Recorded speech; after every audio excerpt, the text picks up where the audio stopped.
Hi, this is Danielle from Coffee in a Class. Got my coffee, and you're here. So, thanks so much for joining me. Last week, well, actually, first before I start, I should explain my background to you. No one, the reason that it's so beige is because I'm in a hotel room in San Francisco. It's a beautiful city. So glad to be here. It's close to home, and I'm going home tomorrow. So there you go. Um, Last week we talked about how you can have a business and how you don't have to be in it for the money in order to want to make a living off of your business, and how important it is to know what that means in terms of your gross revenue versus what you can make a living off of, because I don't want you starving, right? Um, this week we're going to talk about the three foundational things that I think are most important in in life, really, to live a successful, happy, well-rounded life.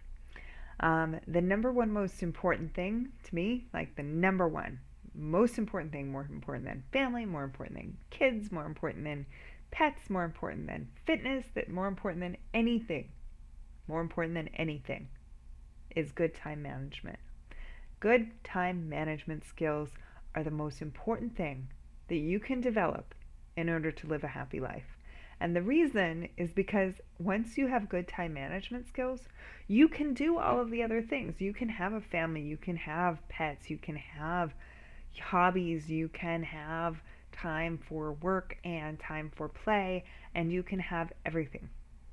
Good time management is what separates people who totally rock everything from people who complain all the time about things.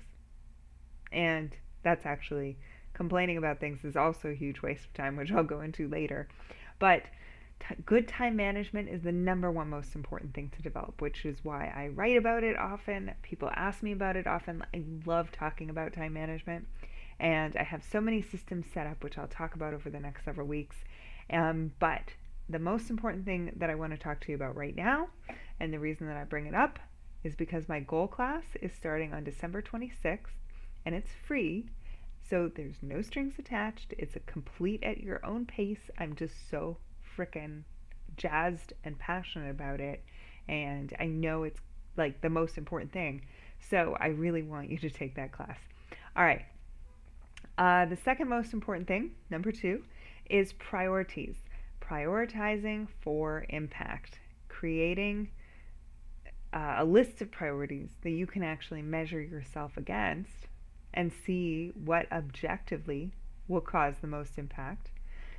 Because sometimes, you make decisions about things and they might not objectively match up with what your priorities are in your head, right? That's why it's important to have written lists of priorities. And also to make sure that when you're doing something, you prioritize for impact and you don't do the activities that have no impact, right?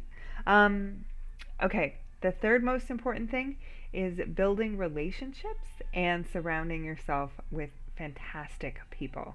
And I was reminded of this earlier today because somebody started a little meme on Facebook about me and the people who responded. I mean, it just was the most hysterical thing, and it really made my day. And the joy that it brought to me and others who commented, they said this post made my day, and everything was just, it was so fun, it was so delightful, and it really reminded me of the importance of surrounding yourself with people who you truly love and who you think are awesome and who you respect. And if you don't have people like that in your life, people who just make you laugh, and people who make you laugh so hard that you cry, and people who are okay when you're crying. And if you don't have people like that in your life, well, what I've found to be true always, always, always, always, is that when you get rid of uh, people, other people come into your life. And so if you start getting rid of the people who suck, um, more awesome people will start filling in. You have to know what you want, and you have to make the space for those people in your life. And I made the decision to do that many years ago, and I held on to the few people who were the best, who were the most awesome, and I kind of just ditched the rest. And now I can't even tell you I have the most wonderful people around me. They're supportive, they're energetic, and you can have that too if you look around and you're like, oh, but I don't have those people. Make the time, make the space, hold the space for them. So, the time management thing, I wanted to kind of start there. Um, and I mentioned the priority list. To me, good time management starts with basically there's some skills about prioritizing your life, and then from there you can kind of slot things into to time. So I've written a blog post. It's down there in the description, about how you can download this grid that I made. It's a worksheet, and you just print it out or don't print it out, whatever, say paper, whatever, I don't care. Print it out, fill it out for yourself, see what your priorities are, and then you can, when you're making a decision about what to do, just look down the list of priorities and do the one that has the highest score first. It's easy, right? Okay, great. So have a wonderful week. I thank you again so much for joining me, and yeah, happy Sunday. All right, talk to you later.